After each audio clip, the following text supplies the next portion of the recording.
What is going on at Carrington? Injuries, recoveries, surgery bombshells, and one man who's barely been seen in a United shirt since November. We're breaking down every single name on the treatment table, what Michael Carrick has said about them, and crucially, and when we can realistically expect to see them back in red. This is your full definitive injury update. Stay with us. Let's start with the story that's been hanging over United's entire second half of the season. Matthijs De Ligt, the Dutch centre-back, has now missed 23 Premier League matches. 23.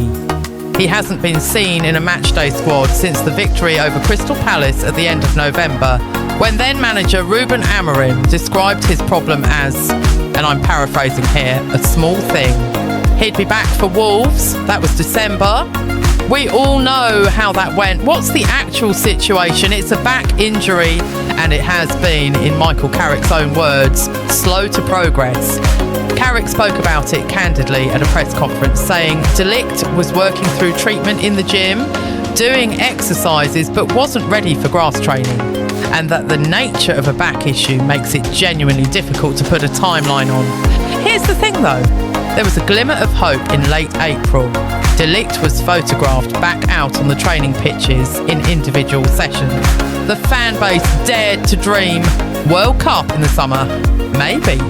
One final appearance before the curtain came down on the season. Just maybe. But then came the bombshell. On May 15th, the club confirmed that De Ligt has undergone a corrective procedure, surgery, to address the back problem.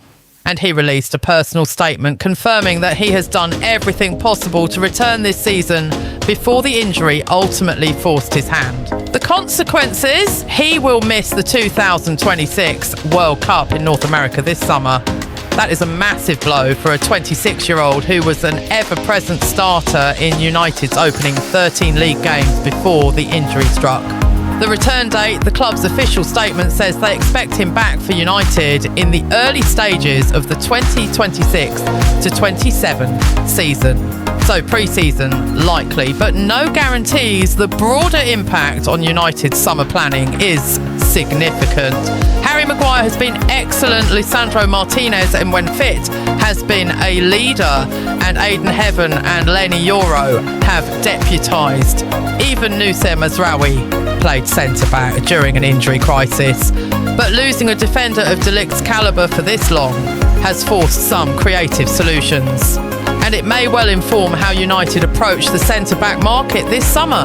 Now let's talk about the striker who cost United £71 million and has been managing a shin issue that simply will not go away. Benjamin Sesko. What a signing he looked in the early part of the season. But the second half of the campaign has been plagued by this knock, and it came to a head in the 3-2 win over Liverpool earlier this month. Cast your minds back. Sesko was leading the line, United were battling, and then Ibrahima Konate challenged him and sent him crashing into the advertising hoardings down the side of the pitch. He stayed on through gritted teeth, but Carrick pulled him at half-time. Afterwards, the United boss confirmed Sesko had been carrying a shin problem for a while, and that collision landed right on the same spot. Direct quote from Carrick, and I'm paraphrasing, he got a bang on his shin when he fell down the side of the pitch, and it was the same area he'd been managing. He then missed the goalless draw away at Sunderland. Not ideal, that result, by the way. But ahead of United's home game against Nottingham Forest on the 17th of May, Carrick gave a much more positive update, confirming Sesko was back in training and expected to return to the fold. Good news. The bigger picture here is that Sesko, when fit, has been United's most important attacking player this season. The goals he scored, including that winner at Everton during Carrick's brilliant early run, were vital. Keeping him healthy for next season, particularly with Champions League football now secured, is an absolute priority. Casemiro, what a complicated situation this one is. The Brazilian veteran sat out the Sunderland draw with what Carrick described as a minor issue. The good news is he was back in training heading into the Forest match and was expected to start, which would be emotionally significant because the Forest game is essentially his farewell to Old Trafford. Yes, Casemiro is leaving. His time at United is coming to an end, and there's even a a financial subplot here. Reports suggest the injury against Sunderland means he can't trigger a clause in his contract that would have activated a significant extension of his existing deal. The specifics are eyebrow-raising, but that's a story for another video. What we know is that Carrick has been protective of Casemiro throughout this season, managing him carefully given his age and the demands of Premier League football.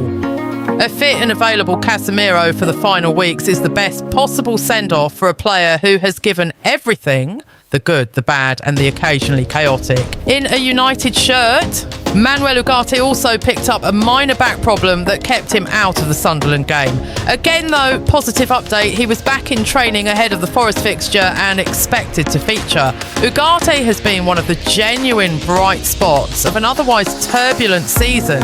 His energy, his ability to win the ball and recycle it quickly has brought some much needed structure to United's midfield. Keeping him available for the run-in is important, not just for results, but for momentum heading into what should be a massive summer of rebuilding.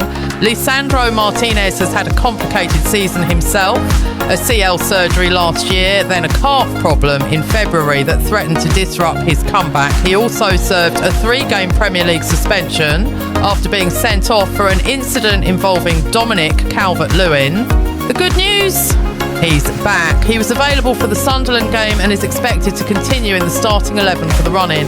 Martinez has been the kind of leader United need, vocal, committed, aggressive in the right moments.